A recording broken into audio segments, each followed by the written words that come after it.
Olá pessoal, tudo bem? Meu nome é Thiago, eu sou estudante do curso de Pedagogia e vou passar para vocês algumas dicas sobre como acessar a plataforma do INEP, do ENAD, para acompanhar, para podermos fazer o Exame Nacional de Desempenho dos Estudantes, que a gente sabe que é um item obrigatório para que a gente consiga concluir e pegar o nosso tão esperado diploma. Então eu senti uma dificuldade para cadastrar os meus dados, gerar minha conta, então eu resolvi fazer esse tutorial, um passo a passo, para compartilhar com vocês, para que vocês possam entender e ser mais fácil esse acesso ao sistema. Então, pessoal, o primeiro passo, precisamos acessar o site do INEP pelo endereço enad.inep.gov.br/enad. Segundo passo, clicar em entrar com gov.br. Então, essa foi uma opção que eu já senti dificuldade. Aí entrei em contato com o meu professor e ele me orientou. Essa é a opção que eu preciso entrar como estudante. Terceiro passo, clicar em entrar como estudante. Então, depois de acessar aqui, sou direcionado a essa página e clique em acessar como estudante. Quarto passo, nós temos duas opções. Ou eu já tenho, em algum momento eu já criei uma conta neste domínio gov.br. Neste caso, digito o meu CPF e clico em avançar. Caso contrário, eu preciso criar uma conta. Então, se eu não tenho acesso ao conta gov.br, é necessário criar essa nova conta. Crie sua conta gov.br. Para isso, nós precisamos clicar nessa opção número do CPF. Número do CPF, que é o que nós iremos cadastrar para criar a nossa conta. Uma vez que eu cliquei no número do CPF, o primeiro passo da criação da conta envolve o preenchimento do CPF e do seu nome nos campos que são listados. E precisamos clicar que estamos de acordo com os termos de uso. Então, informa o CPF, nome completo, concordância com os termos de uso e não sou um robô. O sexto passo é um passo em que ele vai fazer uma autentificação, ele quer identificar se eu sou eu mesmo. Então, nessa próxima tela, a gente vai confirmar algumas informações, como dia de nascimento, primeiro nome da mãe, qual o mês de nascimento, ele pode variar de usuário para usuário, né? Então, ele busca informações do nosso cadastro. Na sequência, avançar. Sétimo passo, nós precisamos escolher a forma em que nós iremos habilitar essa conta que nós estamos criando. Por praticidade, recomendo o uso de SMS, todos temos smartphone, para receber essa habilitação. Então, digitamos o número do nosso telefone com o DDD e aguardamos o recebimento desse código para que nós possamos preencher ele no campo adequado. No oitavo passo, então nós vamos confirmar o nosso CPF e escolher uma senha na plataforma clicando em nova senha. Depois que nós escolhemos essa senha, nós temos que confirmar a senha no campo repita a senha. Então, digito uma senha e vou repetir essa senha e vou tomar cuidado com esses cuidados, a recomendação para a criação de senha. Vou guardar essa senha, vou anotar ela porque ela tem campos específicos, né? Deixar ela bem registrada para quando eu precisar acessar a plataforma novamente. Beleza. Feito isso, clicamos em concluir e criamos a nossa conta. Então, acessamos novamente aquele endereço que nós falamos, enad.inep.gov.br/enad. Vamos acessar a opção entrar com gov.br. Essa dá bastante confusão, é aqui que nós precisamos entrar. Na sequência, acessar como estudante. Feito isso, informo o meu CPF, acabei de criar a conta, né? E no nono passo, depois de efetuar o login nessa plataforma do ENAD INEP, nós precisamos digitar um e-mail nesse campo, que é o campo adequado, e depois clicar em enviar um código. Então será enviado um código para o nosso e-mail, para a gente validar essa nossa entrada nessa plataforma, certo? Então digito aqui o e-mail, vou no meu e-mail, confirmo o código que eu recebi, informo esse código aqui e valido essa informação. Décimo passo, nessa tela nós precisamos clicar em autorizar para liberar o acesso da plataforma aos nossos dados e dar seguimento para as próximas etapas. Então, nós temos aqui exatamente a tela e precisamos clicar em autorizar. Na sequência, nessa tela aqui, essa tela é a tela principal do cadastro do ENAD. Nós precisamos confirmar se os dados cadastrados que nós informamos estão certos. Durante a criação da nossa conta, precisamos anexar uma foto, lembrando que os campos com asteriscos são de preenchimento obrigatório, incluindo uma foto atualizada. Então, uma vez que eu preenchi todas essas informações obrigatórias, fiz o upload da minha foto, eu clico em confirmar e aguardo. Na sequência, a plataforma oferece a opção de atendimento especializado e também o tratamento pelo nome social. Então, nós temos aqui o atendimento especializado. Se eu informar que sim, eu vou listar que tipo de atendimento que eu preciso para a realização dessa prova. E tratamento pelo nome social, conforme for a escolha do nome social de cada um. Então, só vamos incluir nessa opção se nós tivermos um nome social, caso contrário, não precisamos. 14º passo, no campo questionário do estudante, você deverá responder uma série de perguntas objetivas a respeito do seu perfil acadêmico, seu perfil particular, seguindo as instruções que estão dispostas nesse cabeçalho aqui. Então fazemos uma leitura bastante cuidadosa para entender, e esse item, o questionário, ele também é obrigatório. Então, se a gente não finaliza o preenchimento do questionário, nós não ficamos aptos para realizar essa prova do ENAD, beleza? No campo ambiente do estudante, a gente consegue conferir todas as informações que nós cadastramos e se elas estão corretas. O cadastro do estudante, informação do curso que eu estou cursando, atendimento especializado se é necessário, o tratamento pelo nome social, se eu escolhi algum nome social, o questionário do estudante, se eu preenchi, isso aqui precisa estar concluído, e na sequência, quando for publicado, o local de prova. Então, nessa guia, ambiente do estudante. Beleza? Então, pessoal, essa é a parte do questionário do estudante, né? Então, para cada curso, nós temos um questionário específico e a gente vai responder as alternativas de acordo com aquilo que mais se aproxima da gente.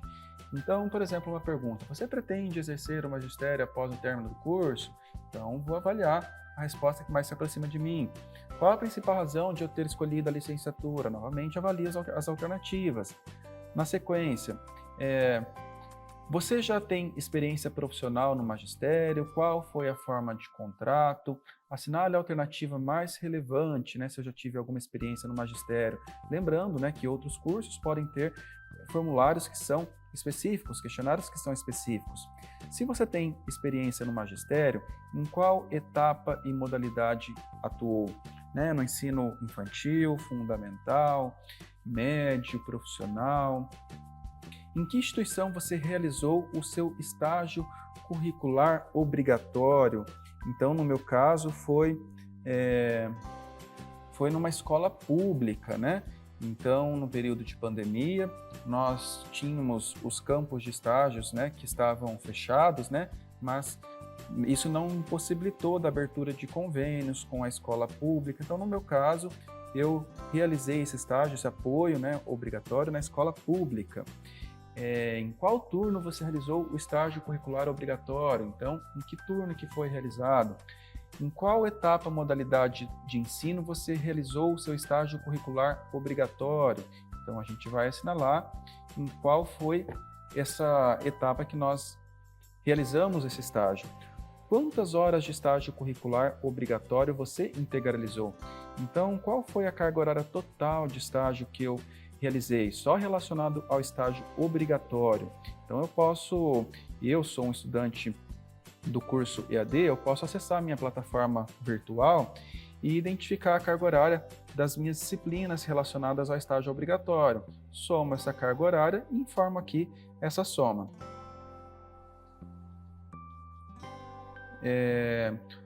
Onde você pretende atuar daqui 5 anos?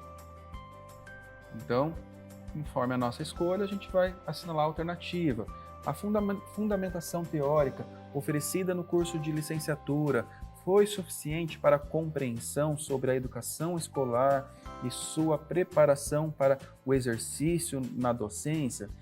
Para mim, sim, porque eu me dediquei bastante, tive acesso a diversos recursos que me aprimoraram para essa profissão ao qual eu estou pleiteando. Então, eu concordo completamente. Então, cada um vai assinalar de acordo com o seu grau de concordância em relação a essas alternativas. Você vivenciou durante o curso de graduação experiências pedagógicas que gostaria de proporcionar aos seus futuros alunos? Então, o que eu tive durante a minha graduação, né? Então, eu tive diversos métodos que eu aprendi com os meus professores, que foram inovadores, que foram disruptivos e que eu sim pretendo levar para os meus alunos e me aprimorar naquilo que eu vou oferecer para a minha turma, né? No decorrer do estágio curricular obrigatório, você teve suficiente orientação e supervisão dos professores do seu curso? Então, eu tive sempre contato com os meus professores, né? Estudei EAD, mas eles estavam sempre à disposição, eu podia sempre mandar mensagem para eles, que eles me respondiam com as orientações que eram necessárias. Então, o contato era muito próximo, principalmente na época do estágio obrigatório, que é um importante período, né? Então, para mim, isso é válido. A gente vai ler e vai classificar com a alternativa que melhor nos aproxima. A outra pergunta: no decorrer do estágio curricular obrigatório, você teve adequado acompanhamento de um ou mais professores da instituição que estagiou? Lá no meu campo de estágio, eu tive o apoio? Sim, né? Nós tínhamos outros professores nas turmas que nos apoiavam e nos passavam ali rotinas, né, e procedimentos que eram esperados para aquelas aulas. Então, respondemos de acordo com a nossa realidade. Uma segunda parte do questionário são os aspectos do processo de aprendizagem impactados pela pandemia. Então, sabemos, né, que fomos acometidos pela pandemia em 2019, então o INEP pergunta para nós algumas questões relacionadas à pandemia. Então, com o início da pandemia, sua instituição passou rapidamente a ofertar aulas não presenciais? Então, como eu estudo no EAD, então eu concordo totalmente, porque eu já tinha aulas virtuais. Concordo totalmente, porque nossas aulas já eram virtuais. Este é o meu caso. Sua instituição ofereceu suporte para os estudantes superarem dificuldades tecnológicas de acesso a atividades não presenciais?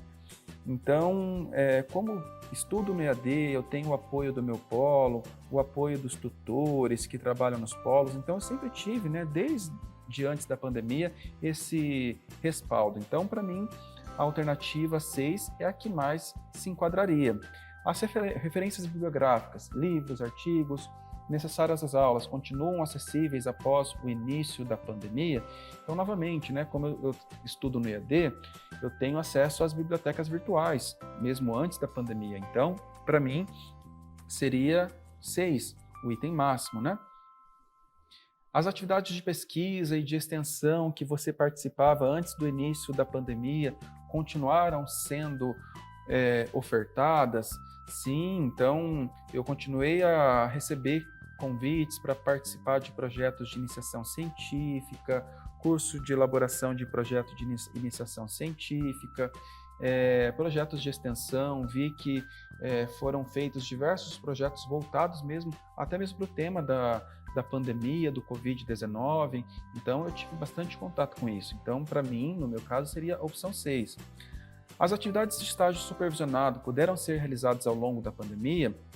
Então, eu, no meu caso, realizei de forma adaptada. Por mais que eu não pude ir ao meu campo de estágio, eu consegui realizar ele de forma adaptada, com o apoio dos meus professores, com o apoio da instituição na qual eu estagiei. Então, é um item que eu concordo. 6. Os professores demonstraram domínio dos recursos tecnológicos que passaram a ser utilizados nas aulas não presenciais? Então, para mim isso aqui não se aplica, porque eu já estudo no EAD, né? Então, os meus professores sempre demonstraram a utilização desses domínios dos recursos tecnológicos. Então, é uma informação que não se aplica. A didática dos seus professores foi adequada para as aulas não presenciais? Então, eu não vi prejuízo algum, né, até mesmo porque estudo no EAD, então ou não se aplica. Os recursos tecnológicos e o acesso à internet que você possuía no início da pandemia eram adequados para acompanhar as aulas não presenciais? Então, como eu também estudo em EAD, é um item que eu tenho concordância máxima ou não se aplica, né? Porque eu já estudava no EAD, já tinha acesso aos recursos tecnológicos, acesso à internet. Durante a pandemia, você desenvolveu a capacidade de aprender por meio do ensino não presencial? Então, eu já estava acostumado muito antes da pandemia, né? Então, é uma opção que não se aplica para mim, porque eu já estudo no EAD. Os recursos tecnológicos e acesso à internet, isso aqui nós já falamos. Durante a pandemia, você desenvolveu a capacidade de aprender, já falamos. A implementação de aulas não presenciais e o uso de tecnologias digitais decorrentes da pandemia prejudicaram o meu processo de formação? Não se aplica, porque no meu caso, como eu estudo em AD, então eu já fazia um uso bem rebuscado dessas tecnologias digitais para aperfeiçoar meu conhecimento, né? As dificuldades geradas pela pandemia para a continuidade dos estudos levaram você a pensar a trancar ou desistir o curso? Então, de que forma que eu concordo com isso, né? Num grau pouco, 1 ou 6, a pandemia me gerou algum estresse, alguma coisa que me fez desistir do meu curso? Então, seria basicamente isso, pessoal. Então, espero ter compartilhado com vocês. Foram algumas dúvidas que eu senti.